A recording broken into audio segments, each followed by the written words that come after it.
The steady beep of hospital monitors filled the air as I opened my eyes for the first time in 3 months. Everything was blurry, and my throat felt like sandpaper. A nurse rushed to my side, speaking words I couldn't quite grasp. But one thought cut through the fog in my mind. Where were my children?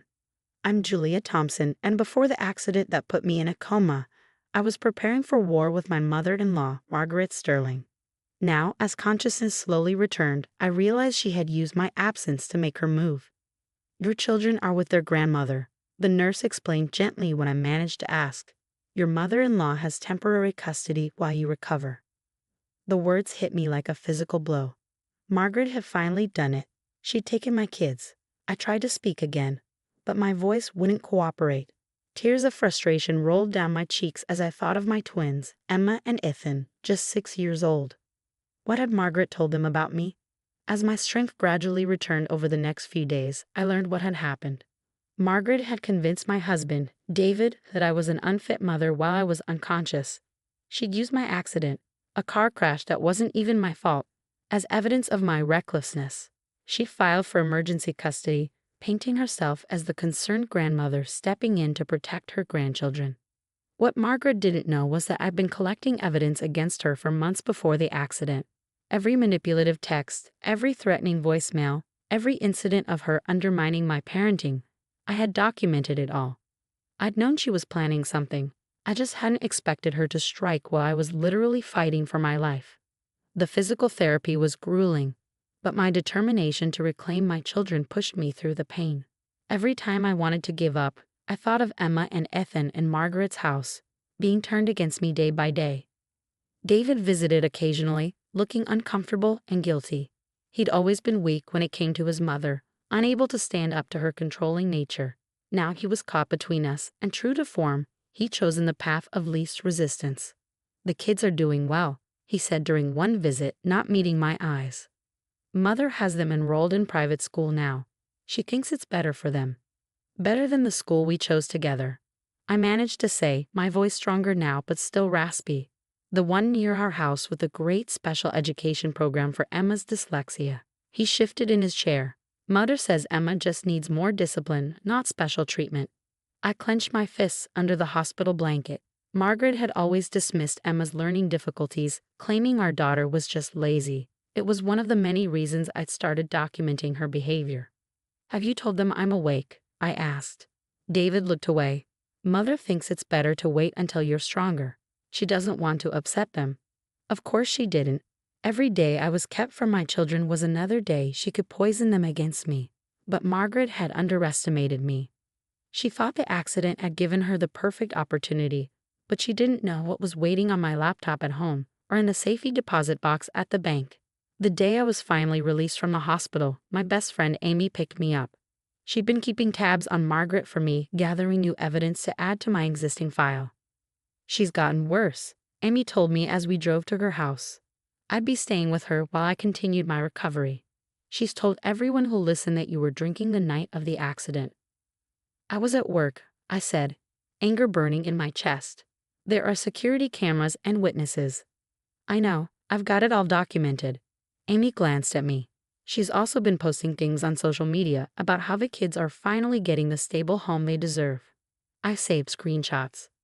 We pulled up to Amy's house, and she helped me inside. My legs were still weak from months of disuse, but I was getting stronger every day. On her dining room table, I saw stacks of papers, everything she'd gathered while I was unconscious. Your laptop is still at your house, Amy said. David doesn't know about the hidden folder, does he? I shook my head. No one does except you and my lawyer. I picked up one of the papers, a social media post where Margaret claimed I'd been neglecting the twins before the accident. She has no idea what's coming. That night, as I lay in Amy's guest room, I thought about the last conversation I'd had with Margaret before the accident. She'd shown up at my house unannounced, as usual, criticizing everything from the kids' clothes to the snacks in the pantry. They deserve better than this, she'd said, gesturing around my perfectly clean, comfortable home. They deserve what I can give them. They deserve their mother, I'd replied. And one day, Margaret, everyone will see exactly what kind of person you really are. She'd laughed dismissively, but I'd seen the flash of uncertainty in her eyes. She'd known I was documenting things, but she had no idea how thorough I'd been. Now, as I struggled to regain my strength, I thought about my children. Were they wondering about me? Did they think I'd abandoned them? Margaret would be using every moment to turn them against me, but I had to believe that the bond between mother and child was stronger than her manipulation. Tomorrow I would call my lawyer. The file I'd been building was extensive. Recordings of Margaret threatening to take the kids, evidence of her lying to social services, documentation of her interfering with Emma's dyslexia treatment. She thought my accident had given her the perfect opportunity to strike. Instead, it had given me the perfect opportunity to expose her true nature. Margaret Sterling was about to learn that you should never underestimate a mother's love or her capacity for strategic thinking. I closed my eyes, picturing Emma and Ethan's faces. "Hold on, babies," I whispered into the darkness. "Mommy's coming." The next morning, I met with my lawyer, Rebecca Chen, in her downtown office. Despite my still weakened state, I insisted on going through every detail of what had happened during my coma. "Margaret Sterling played this well," Rebecca admitted, reviewing the temporary custody papers. "She filed while you were unconscious, painted herself as the concerned grandmother stepping in during a crisis. The judge had little choice given the circumstances. But now I'm awake," I said, my voice firm. "And I have everything we need to show exactly who Margaret really is." I pulled out my phone, connecting to Amy's secure cloud drive where we'd backed up all my evidence. 3 years of documentation. Texts, emails, recordings, witness statements. "She's been planning this for years, Rebecca. The accident just gave her the opportunity she needed." Rebecca's eyes widened as she scrolled through the files. "This is comprehensive. You have recordings of her threatening to take the kids?" "Multiple recordings, plus evidence of her interfering with Emma's dyslexia treatment, lying to social services about my parenting, even attempting to bribe our nanny to spy on me." I leaned forward. "She's been trying to manipulate my children since they were born, and I've documented all of it." As Rebecca reviewed the evidence, I received a text from Amy. "Margaret just posted another Facebook update about the twins. You need to see this." The post showed my children at some expensive private school, wearing uniforms I'd never seen. Margaret's caption read, "So grateful these precious angels are finally getting the education and stability they deserve. Sometimes God works in mysterious ways to ensure children end up where they belong." My hands shook with anger as I showed Rebecca the post. She's using my accident, an accident that nearly killed me, to justify stealing my children. "This works in our favor," Rebecca said, taking screenshots. "She's creating a public record of parental alienation. But Julia, I need to warn you, this won't be easy. Margaret has resources, connections, she'll fight dirty." "So will I," I replied. "But unlike her, I have the truth on my side." That afternoon, I had my first physical therapy session since leaving the hospital. As I struggled through the exercises, my therapist, Maria, told me something interesting. "Your mother-in-law called the hospital several times while you were in the coma," she said, helping me with my leg stretches. "She kept asking about your prognosis, whether you have any permanent disabilities. She seemed disappointed when we told her you were expected to make a full recovery." I filed this information away, adding it to my mental list of Margaret's manipulations. She'd probably been hoping I'd be too impaired to fight back.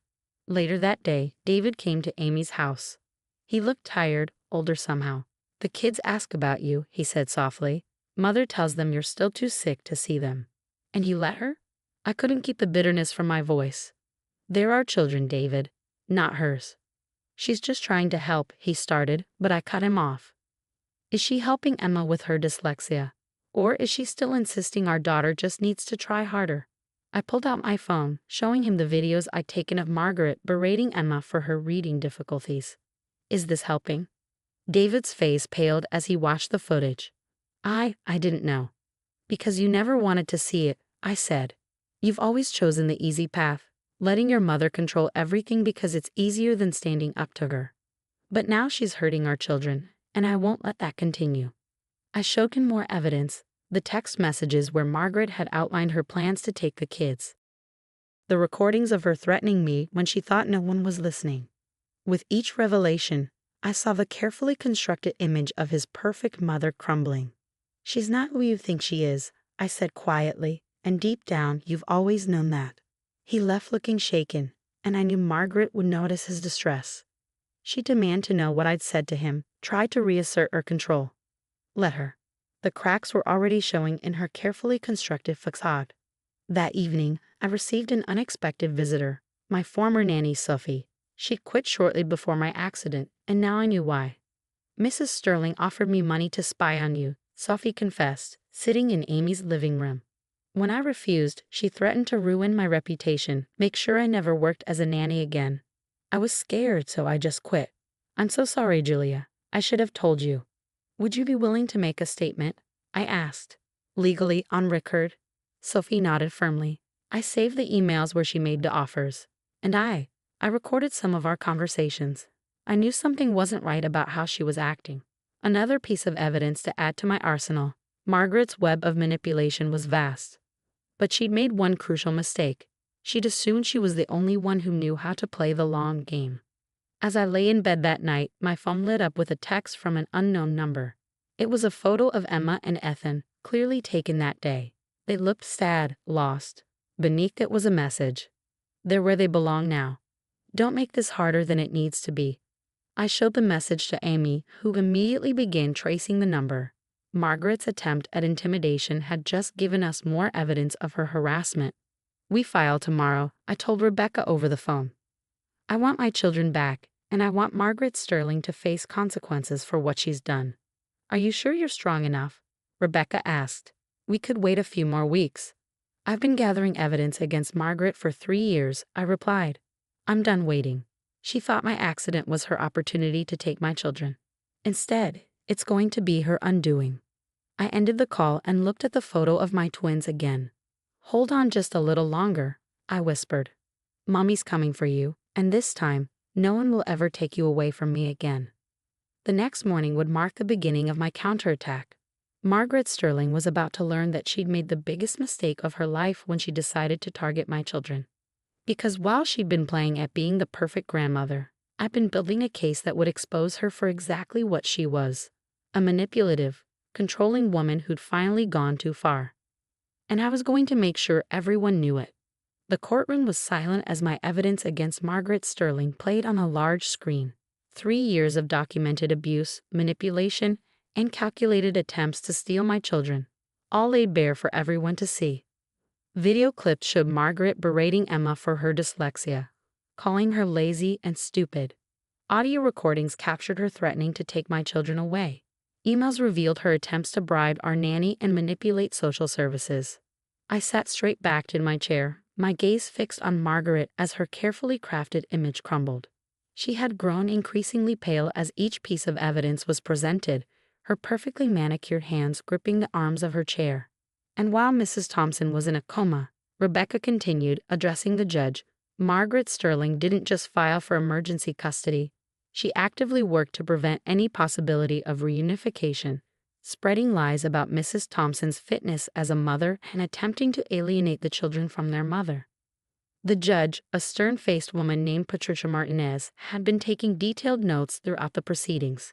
Now she looked directly at Margaret. Mrs. Sterling, these allegations are extremely serious. The evidence suggests a long-term campaign of harassment, manipulation, and parental alienation. Do you have anything to say in your defense? Margaret's lawyer leaned over to whisper something, but she brushed him off, standing up with the entitled confidence of someone who'd never faced real consequences. Everything I did was for my grandchildren, she declared. Their mother was clearly incapable of providing the life they deserved. The accident proved that. I simply stepped in to give them stability and proper guidance. Proper guidance? I couldn't help but speak up. Like telling Emma her dyslexia is fake. Like canceling her therapy appointments because you think she just needs discipline. Like telling my children their mother abandoned them while I was fighting for my life in a coma. Order. Judge Martinez called, though her expression had hardened at my words. The next few hours were a parade of witnesses. Sophie, the nanny, testifying about Margaret's attempted bribery. My physical therapist describing Margaret's disappointment when I showed signs of recovery. Even David, who finally found his backbone and spoke about his mother's long history of manipulation. By the time the judge called a recess, Margaret's composure had completely cracked. I caught her furiously texting on her phone, probably trying to rally her society friends for support. but no amount of social connection could erase the evidence I'd gathered. When court resumed, Judge Martinez didn't waste time. "The evidence in this case is overwhelming," she began. "Margaret Sterling, you have engaged in a systematic campaign of parental alienation and manipulation. Your actions during Mrs. Thompson's medical crisis were particularly egregious. Not only did you take advantage of her incapacitation to gain custody of her children, but you actively worked to prevent their reunion once she recovered." Margaret started to protest, but the judge held up her hand. "I am immediately vacating the temporary custody order. The children are to be returned to their mother's care within 24 hours. Furthermore, I am issuing a restraining order preventing you from having any contact with Mrs. Thompson or her children without court approval and supervision." The victory was complete, but I felt no joy, only relief and determination. Now came the hard part: helping my children heal from the damage Margaret had caused. When I arrived at Margaret's house with the police and social services to collect Emma and Ethan, I could hear her raging inside, declaring that she'd appeal, that she'd never stop fighting for her children. But then the door opened, and none of that mattered anymore. My babies were there, looking uncertain and confused until they saw me. "Mommy," Emma whispered, her voice small and unsure. I knelt down, opening my arms. "Yes, sweetheart, Mommy's here, and I'm never leaving you again." They ran to me, and as I held them close, I could feel Margaret's poisonous influence beginning to fade. We had a long road ahead: therapy for the twins, rebuilding trust, healing as a family, but we would do it together. David, who had watched the reunion from a distance, finally approached. "I'm sorry," he said quietly. "I should have seen what she was doing. Should have stopped her years ago." I nodded, not ready to forgive him completely but acknowledging his part in helping expose Margaret's true nature. "The kids will need you to be strong now. No more letting your mother control everything." "She won't," he promised. "I've already told her I'm cutting contact until she gets professional help. The kids come first now." As we drove home, really home, to the house Margaret had deemed unsuitable, but that held all our happy memories, I thought about everything that had led to this moment. Margaret had spent years weaving her web of manipulation, thinking she was untouchable. She never imagined that every step of the way I was building my case. "Are we really staying with you now?" Ethan asked from the backseat. "Grandmother said you didn't want us anymore." "Grandmother lied," I said firmly. "I will always want you. You're my children, and nothing will ever change that." Later that night, after the twins were asleep in their own beds for the first time in months, I received one final text from Margaret. "This isn't over." I smiled, taking a screenshot to add to my ever-growing file of evidence. "Yes, Margaret," I whispered to myself, "it is." Because while she had spent years playing the role of the perfect grandmother, I had been gathering proof of the monster beneath the mask. She thought my accident was her opportunity to steal my children. Instead, it had given me the chance to expose her true nature to the world. Margaret Sterling had finally learned the most important lesson of all: never underestimate a mother's love or her capacity for justice.